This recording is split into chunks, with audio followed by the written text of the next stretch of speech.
Hello, we'll go ahead and get started. Um, if someone in chat could just let me know, make sure you can hear me and see my slides. I just always want to make sure of that. All right, thank you. Okay, well, welcome to our training session for the farm's spreadsheet. Usually it lasts about half an hour, so just so you got some idea of how long we might be. You should be able to unmute yourself if you have a question, or I'll try to keep a eye on the chat room as well. So if you have questions, comments, feel free to put those in there and I'll get them to you.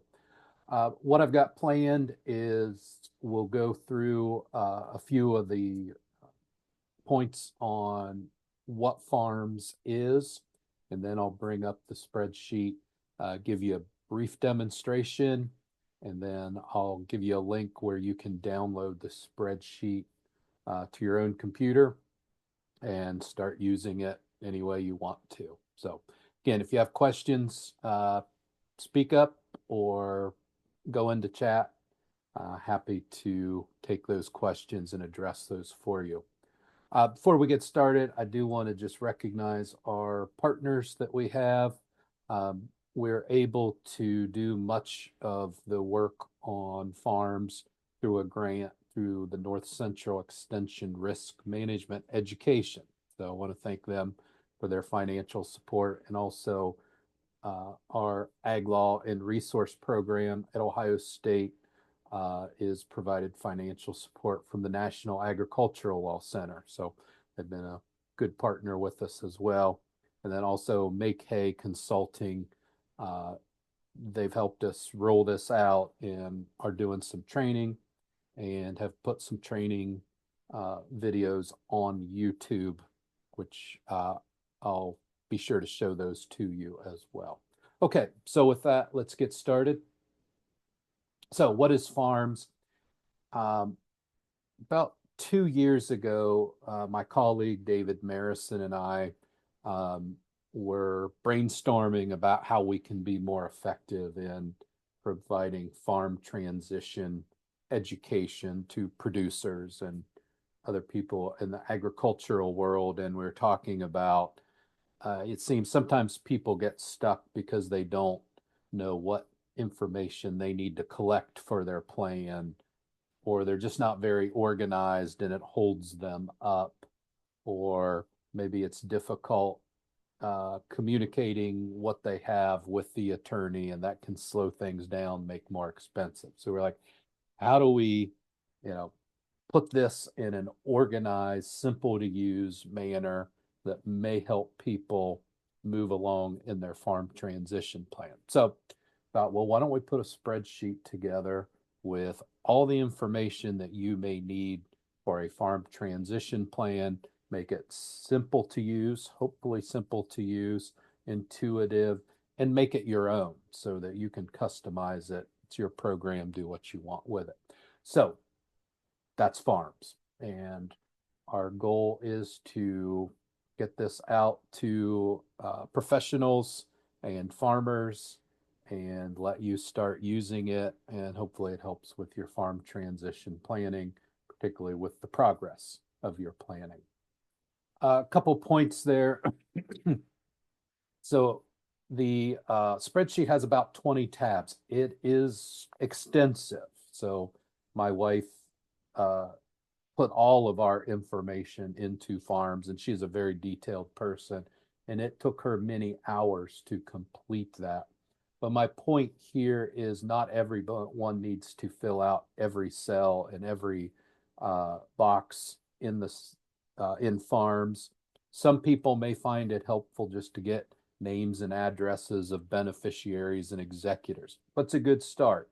And if that's all you do, that's okay. It's further along than you were. However, some people will want to do like my wife did and fill out everything. Every bit of information we have is now in the spreadsheet. A lot of people will do something in the middle, but spreadsheet, but farms is yours. Use it as little or as much as you want to. Don't be intimidated by how extensive it is, you decide how much you want to use it.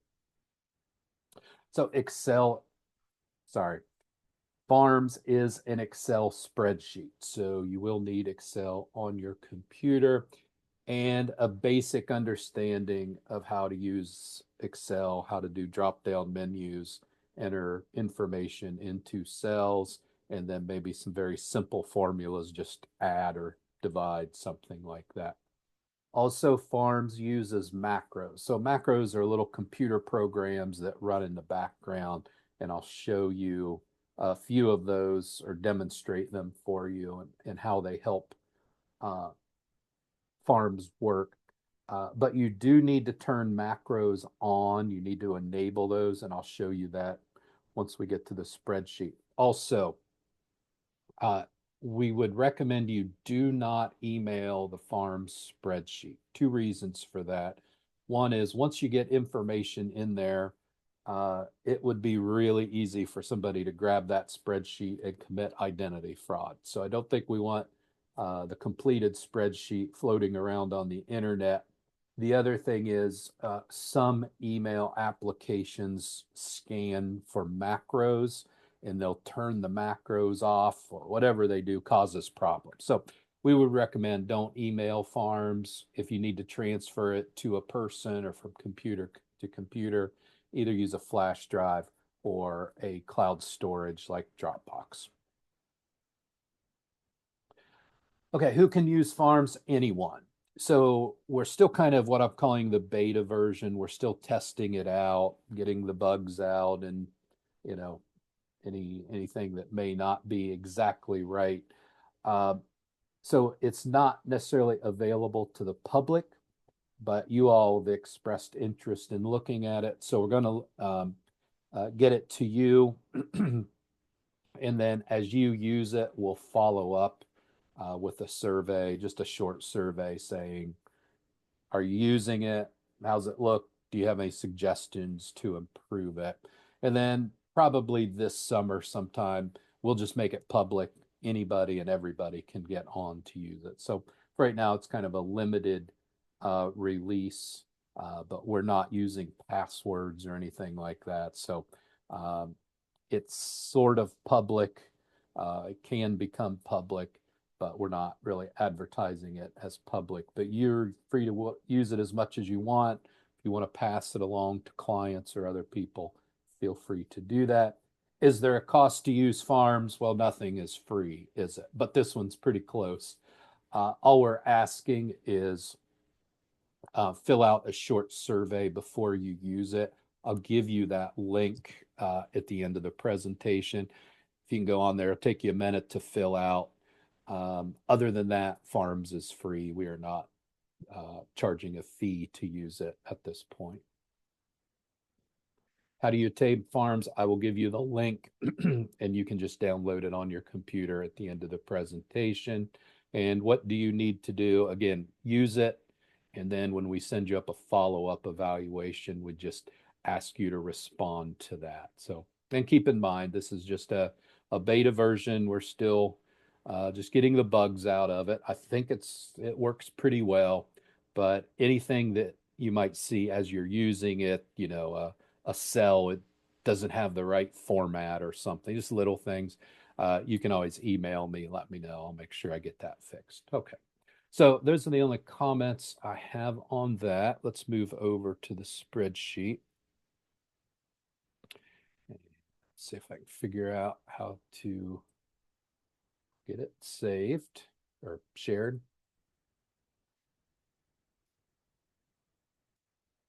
Okay, so the spreadsheet ought to be up in front of you now. And again, if it's not, just let me know. Let me get the chat back up if you have any questions. Okay, so this is the spreadsheet. This is Farms. And you can see all the tabs down here, and they continue on to the right. And I'll go through those with you. But I wanted to address this introduction page first. So first part just talks about Farms, kind of what I've always already addressed with you. Then also, I already mentioned need to make sure your macros are enabled. If you're using the same version of Excel on Windows, to make sure you have your macros enabled, you just go to File, Options, Trust Center, Settings, Macros, and then you just enable. Now, you probably didn't keep up with that.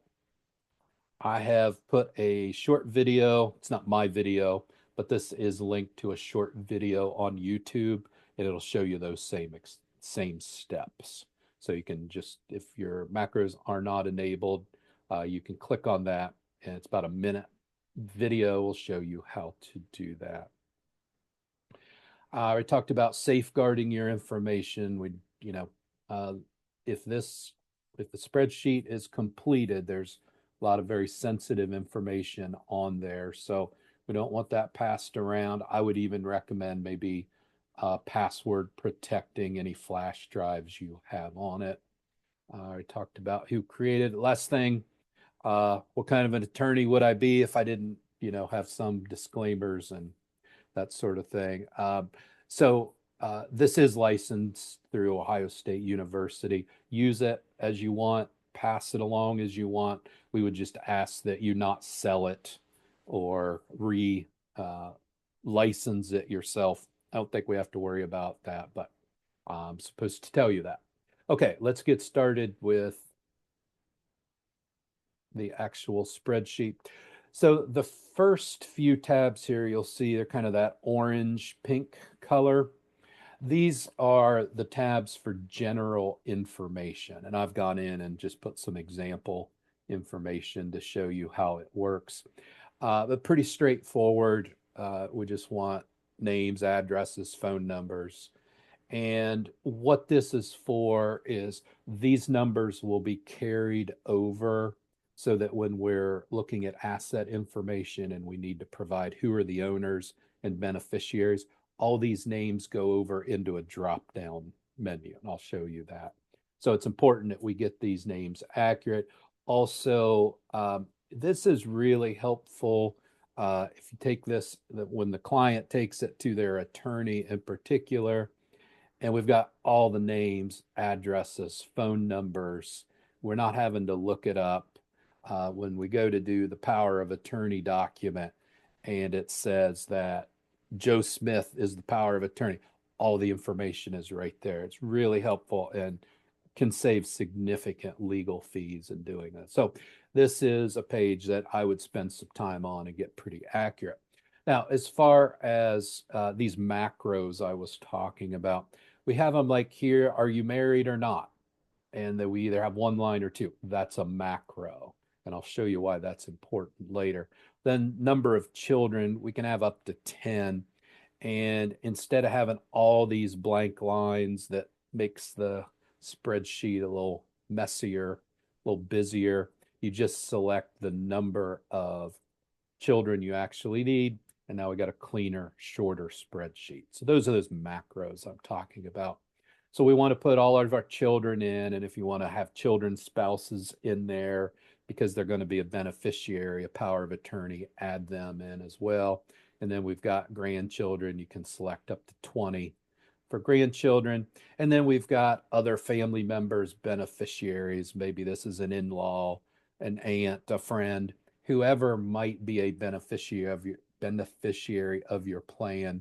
Be sure to put those in here as well. Okay, I don't see any questions yet, so I'm going to keep moving. Planning questions. So this is where we ask you, do you have a trust? Because I've worked with clients in the past, and we get through a discussion on estate planning, and they already have a trust, and they never mentioned it. So what we can do here is take a quick look at this and say, okay, they have a trust already. I don't need to start from scratch. That's a great thing. And so just go through this list of questions. It's everything from, do you have a will, power of attorney? Do you have long-term care insurance? Second marriage, prenups, that sort of thing. And if you select yes, then it will pop up a follow-up question, and then you answer you put your answers in over here. This cell, this is where we ask, what is the current federal estate tax exemption? That number changes every year, so we need to keep that up to date. That number will come over to the summary page when we do the estate tax analysis, and I'll show you that. But this number is important to keep up to date, especially if it goes back to about 7 million next year. So just keep in mind, that's why that number is there. We just need to keep it updated. The orange box is any gifts we've made over the annual exemption. So here somebody gifted $100,000 worth of land and we had to file a gift tax return. So we want to put the amount of that gift in here because we need to include that into our estate tax analysis.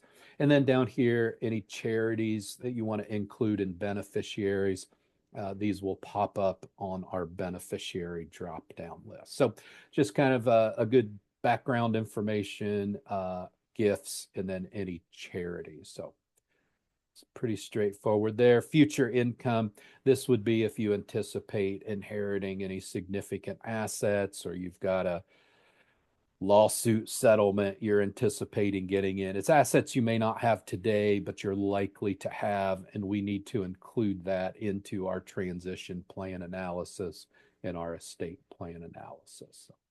Again, pretty straightforward. So as you can see, I'm just hitting the high points here just to give you a little bit of guidance to get you started. The goal is for you to take this and just start using it and getting into a lot of detail on it. But hopefully we've made it so you can pick it up and just move right along with it.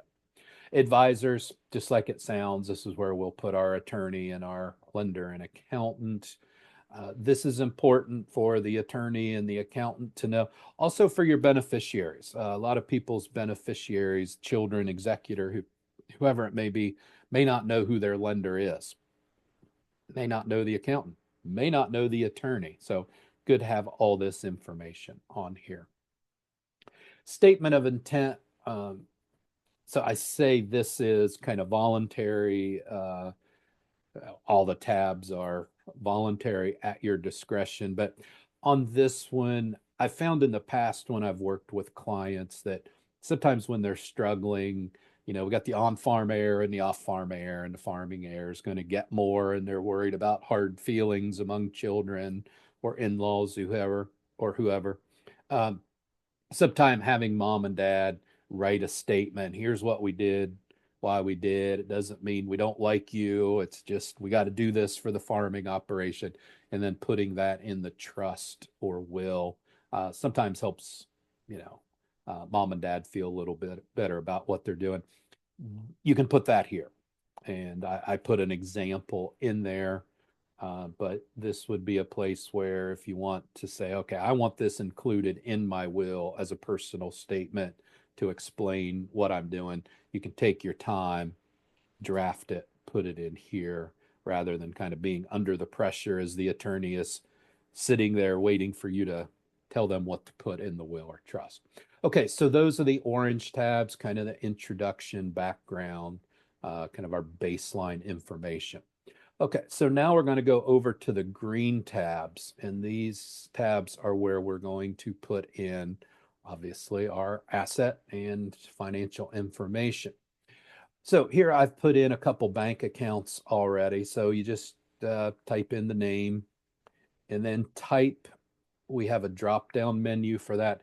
Again, the reason we use a lot of drop-down menus is the person that's using this, if they're not, an attorney or accountant or financial professional, they're a farmer that may just be starting out in this, they may not think, well, what's it matter if it's cash versus checking versus CD? Whereas the rest of us, it matters. So these drop-down menus are intended to help pull out that information that not everyone may know that we need. So drop-down menu, then just put in your number, whatever that is, account number. Now over here on owners, so this pulls the names from that very first tab, very first orange tab, pulls all those names over. So now, if we have an account, we can just name John Smith. And if there's more than one name on it, maybe it's owned with a child or spouse, you can add a second name to it. So just puts those names in. And then on beneficiaries, same thing. We try very hard to avoid probate. Farms is designed to try to help avoid probate by asking over and over and over again, who is the beneficiary? So here, maybe Joe is the beneficiary on here and Jane is the beneficiary on here. So again, it's important to make sure we've got all the beneficiaries on that first tab where we put the names in, because they all come back here. Now, a couple unique features we did here. Let me just delete these beneficiaries. If we're not sure if we have a beneficiary and we click that, turns yellow. That's another macro. And what this is intended to do is say, warning, we may have a probate issue here. Let's do something about it. And also, if you put you don't have a beneficiary at all, turns yellow again. Warning, probate issue. Let's do something about that. So again, pretty straightforward how you fill this out. And the rest of the tab, I'm going to go through each tab, but the rest of the tabs are pretty similar. You just name what it is, value, and then owners and beneficiaries. Down here, we've got investment account, so same concept, and then type of account you can select. While I'm thinking of it, so we can't think of everything. So in most of our dropdowns, we've always got other. So if you're not sure what it is or it doesn't quite fit in, you can always name something other. And then we've always got over here, we either call it additional information, comments, notes, call it various things. But this is where you can type in, custom information for this account. And it's some kind of, really unusual, it's a cryptocurrency account. Maybe I ought to add that to the type of accounts. That's kind of feedback we're looking for, by the way. But you've got a crypto account and it's not on the drop down. Just name it other and then go over and say, I have a cryptocurrency account. So that's how you would add anything that's a little different or unique that maybe we haven't thought of or have a specific identifier for. Okay, so that's bank accounts, investment accounts, life insurance, similar. You just go through, is it whole life, term, and then we want to know who the owners are and beneficiaries. And again, if we don't have a beneficiary, that will turn yellow. So these are life insurance that are owned by individuals. This total death benefit will come over to our summary page because that's included in our taxable estate. The green table down here are for irrevocable life insurance trust. We want to know what ILETs our clients may have, but we don't want it included in the summary page, the value included in the summary page, because that's not in our taxable estate. So we don't want it in our estate tax summary. So any ILET policies should go into the green box, whereas the yellow box is for individually held life insurance. Okay. All right. Still no questions, so I'm going to keep going ahead. Business entities. Now, this was a little trickier. It took me some time to figure out how we're going to do business entities, because I like to have some idea of what assets are in the entity, the value, and then also the ownership. So what I came up with is kind of a multi-step process here. So you go over here, put in the name of the LLC, what type of entity, and then what is the tax structure. So obviously, if we're dealing with trust, we need to know if it's an S corp or not, things like that. So start with, before I forget it, you can have up to 10 entities. So if you put 10 in there, as you can see, if my computer catches up, you've got all these blank ones down here. So start with the green, and then you go over to kind of the gray, what I call a mini balance sheet. So this is where you'll put in the assets for each entity. And it can be very general, just machinery, maybe even just all farm assets, however you want to do it, or it can be very detailed. But we put in the assets, the value, totals those up, brings that total over here to the gray box. Then we can add any debt that the entity is holding.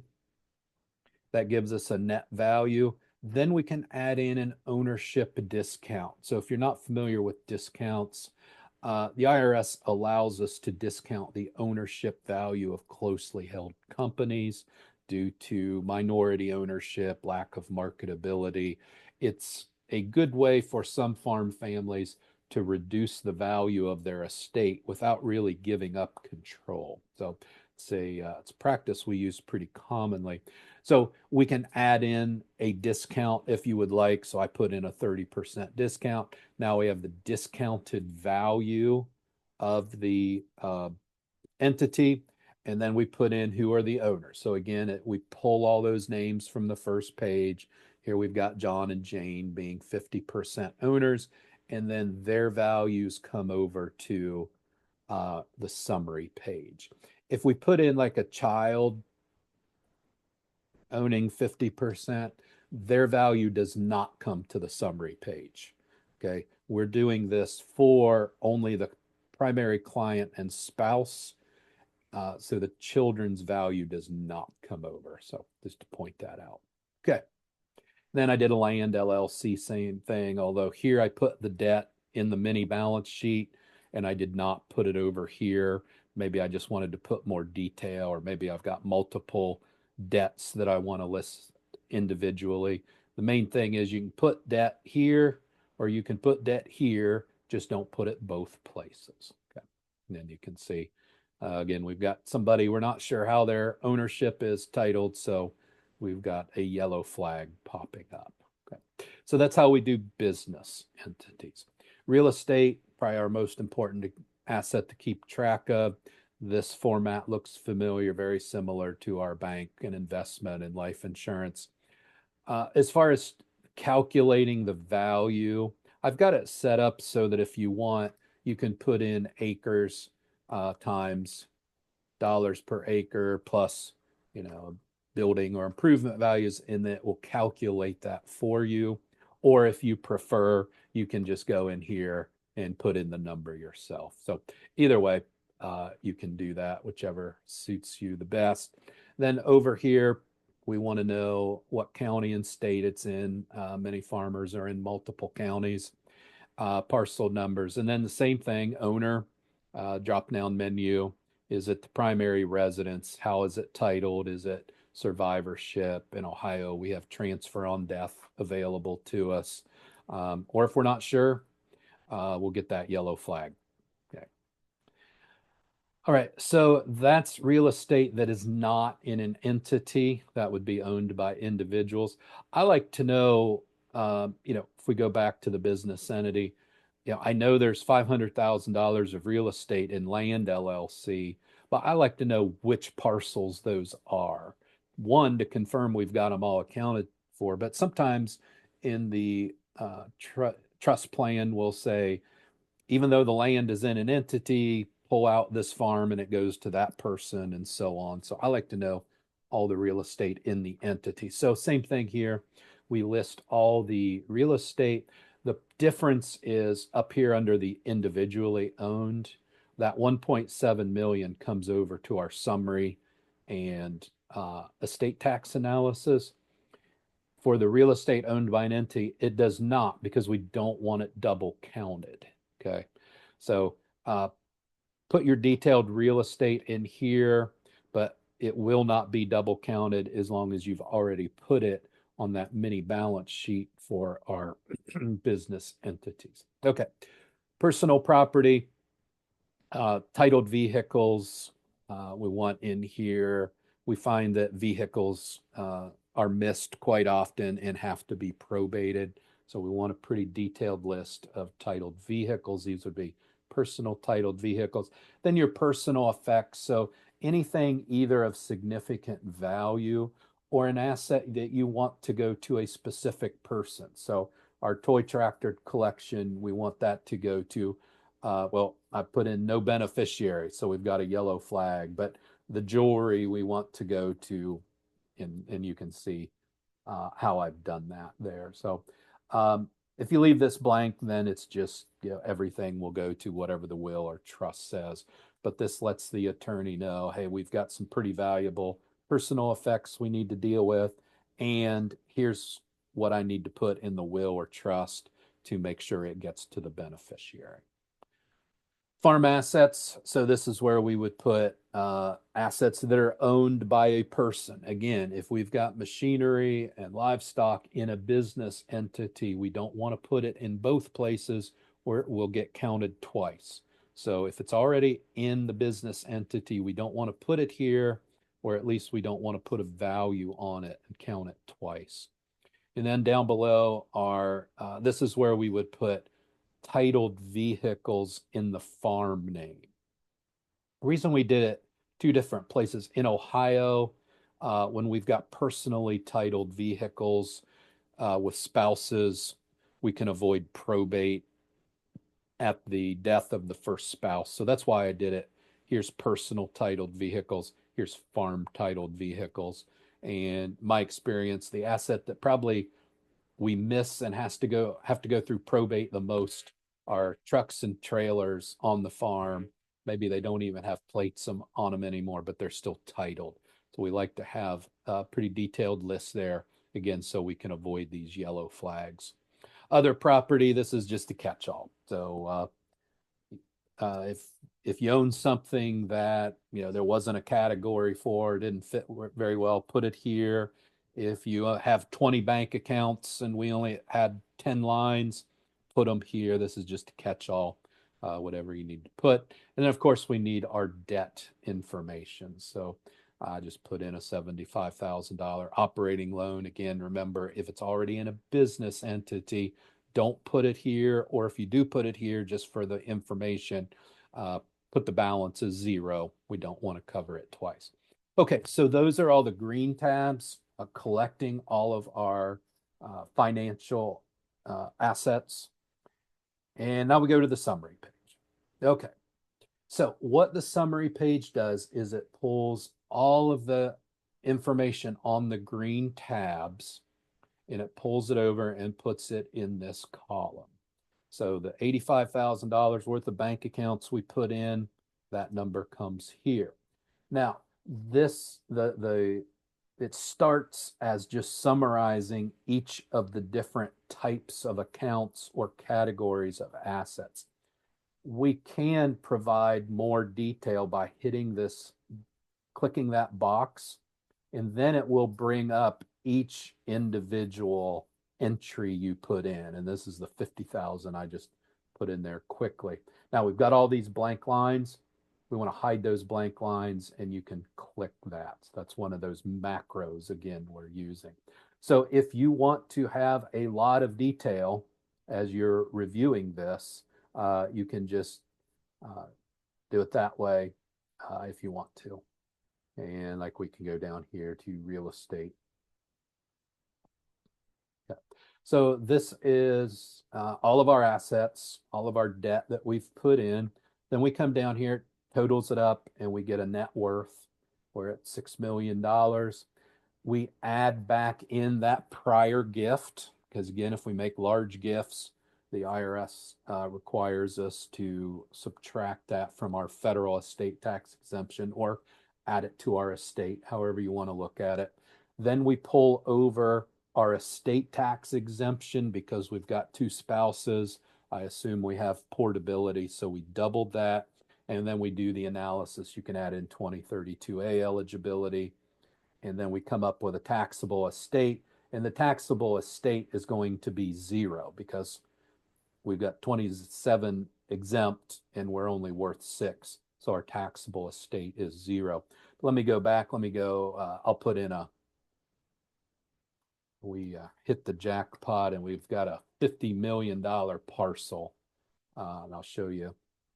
So now, our net worth's at 56, our taxable estate is 28, and then we calculate what your estate tax liability will be using those estate tax liability charts. The first million is graduated, and then everything over $1 million is at 40%. That's that calculation there. So we can get a pretty accurate estimate of what estate tax liability might be. Let me go back and take that back out. So as you can see, every time you make a change in the green portion, the green tabs, it will automatically update in the summary page. Okay, let's go over here to these gray columns. This may be when we're working with married clients. We may want to divide assets between the two clients. I find this most useful is when we're dealing with a second marriage, and we've got a prenup, and maybe these assets are one spouse's and the others, these assets are the other spouse's, and in the trust plan, we've got them going to their own children and not the other's children. I think you know what I mean. So I find it helpful to sometimes divide these up. So, here we could say, well, this bank account is John's, and this bank account is Jane's, and the vehicles are here, and the farm vehicles are here. But you get the point, and it keeps a running total up here.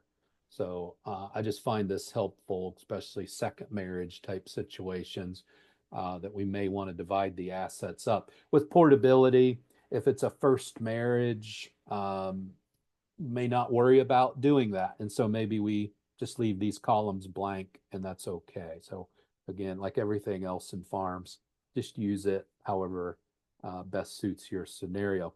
One thing I did want to show you though, if we go clear back here to family members, if we're dealing with an unmarried person, then we don't have those gray columns because we don't need to divide them up between spouses. So those gray columns disappear just to keep the spreadsheet a little cleaner, so we don't have two columns there that kind of get in the way that we don't need. Because if it's an unmarried person, this column are their assets. So again, that's why we need to make sure we're pretty accurate filling out this page, because it affects a lot of what we're going to be doing in the summary page. Then over here on the blue columns, what we want to do here is we can pull the beneficiaries. So we've got Jimmy and Joan, and same thing, we can divide up assets. So I find that sometimes farm families get stuck on, well, we've got all these assets, but not sure how we want to divide them up, because usually, it's not just everything equally. It's usually this farm here and that farm there, and the LLC here, and it gets complicated, and it can be a place where maybe the client they can't get past it. And it's a tough decision. I call it's often the hardest decision in farm transition planning, is who gets what, especially when we've got on-farm and off-farm heirs. And I found over the years that sometimes if we can put it on a spreadsheet and show them the numbers, that it helps them either say, okay, that's good where we've got it, it's fair, whatever fair is, we got the plan. Or if we put numbers up and they can maybe visualize it a little better, it lets us keep moving ahead. So same thing we do here is, let's say Jimmy gets all of the bank accounts, and maybe Joan gets all the business entities. And so we have that same running total. So now we can say, okay, based on that plan, Jimmy gets 85, Joan gets 738. Is that fair? Obviously we'd have everything else in first, but that's kind of the conversation I'm envisioning. And if they say, no, Jimmy's not getting enough, well, what if we divided, the business entities in half? How would that look? And so this is where you're going to have a basic understanding of Excel formulas. I don't think I did that right. Apparently, I don't have a understanding of Excel spreadsheets based on that. Um, but I tried to find a way, could we use drop down menus in the blue columns? And it just wasn't any good way. And I found the best way is just leave them blank. So what you have to do is when you want to fill up these columns, you just do a real simple equal to bring that over, or if we're going to divide it between two people, just do a simple divided by two. Uh, so So when I say, a very basic understanding of Excel spreadsheets, that's where you would use it. So anyway, this is the summary page. I think this is the most valuable tool we have in the spreadsheet. It's important to collect all that information in the pink tabs. It's important to collect all the information in the green tabs. But if we're really wanting to sit down and help clients design their plan, or if you're a farmer and you want to put your plan in and say, okay, how does this come out number wise? And my land just increased by 20%. How does that affect the plan? Well, you go to the real estate property, you put your increased values, and you can see it. So this is really where I think the value of farms comes in from an analysis standpoint. So I'd encourage you to spend some time on this tab. Okay, so that's the summary tab.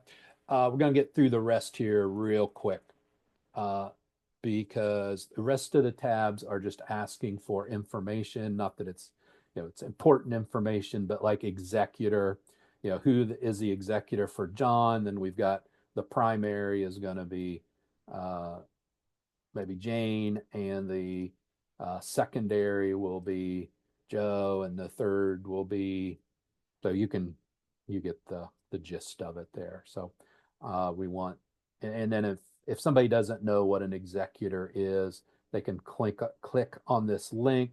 It just goes to this next tab, and I do a brief um, discussion of what an executor is. Like under power of attorney, you can even click on that link and it'll take you to a bulletin I wrote on financial power of attorney. So just a way for people that may not know what some of these different roles are, that gives them a brief explanation of it. But we need to know who the executor, trustee, financial, healthcare power of attorney. Do you want a living will? Do you want a healthcare power of attorney for your minor children? Who is your children's physician, guardian for minor, and perhaps most importantly, who gets the dog? Okay. Um, so another important tab, retirement planning. The rest of these tabs really are optional. I don't know that they're, so critical to do the plan. It's just good information to have, especially for your beneficiaries and family members. So here's what kind of retirement planning we might have: Social Security, IRAs, 401ks, if you want to list your different insurance policies, if you think that might be helpful. Where are all your valuable papers? Where'd you hide them? We need to find them.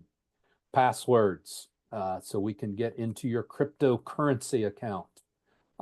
Put that down, and username, password. And again, there is very sensitive information on this. So if you're putting in your username and password of your cryptocurrency account, lock this thing down.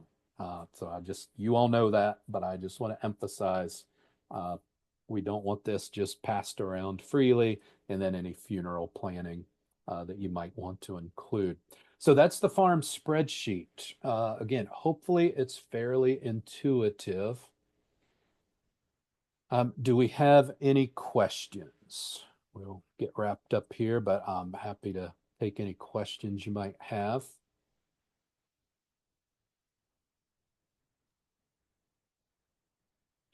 Okay, I don't see any. So yeah, sure, go I ahead. just wanted to say how thankful I am that you did this. This is really great, and I think it will be very helpful to anybody who's engaging in transition planning, whether they have a legal background or an accounting background, or just have an interest in making sure that this can be a multi-generational endeavor. This Yeah. is really great, Robert. All right, thanks. I appreciate those kind words. And what we're going to try to do and see if it's feasible or if we need to. My vision for this is someday it looks more like TurboTax than Excel, where you can go in and everything's kind of customized. Now, will we be able to get it there? I don't know. I know nothing about, that world, but we're exploring to see if we might take it there. In the chat, I just put two links. So the first link, that is to the actual spreadsheet. So it's kind of an unpublished web page on our Farm Office site. So click on that link. That should take you to Farm Office, and then you can download this Excel spreadsheet that I just went over to your computer and start using it. The second link there, that's the evaluation. If you wouldn't mind, if you could just take that evaluation when we're done here, just take you a minute. It's part of our grant that we got, and helps us out on the evaluation. So with that in mind, if there are no other questions, I think we'll wrap up. You are always welcome to email me, call me, whatever. If you have questions or, hey, this doesn't work quite right, or why did you do it this way? Send me an email. I really would appreciate that feedback. And also, I can do some trainings. I can get on Zoom if you've got a group of people that you want to go over this with. That's part of our grant too, is doing group training. So always willing to do that. So last chance for any questions or comments, but I appreciate you joining us today, and good luck with using Farms. And like I said, we'll send you out an email maybe in a few months just asking for your feedback.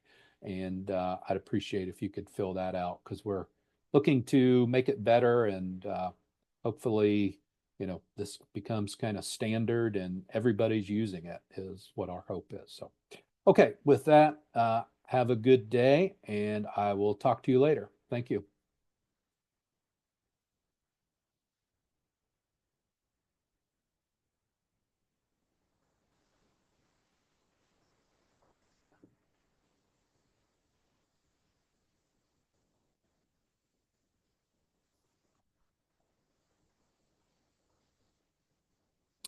Lynn, if you're still on, I just now saw your question. No, it's not a financial calculator at all. You would just, you would take over. I expect my IRA to pay out, $1,000 a month. So we don't have that capability in it. Maybe we can add it at some point, but today we don't.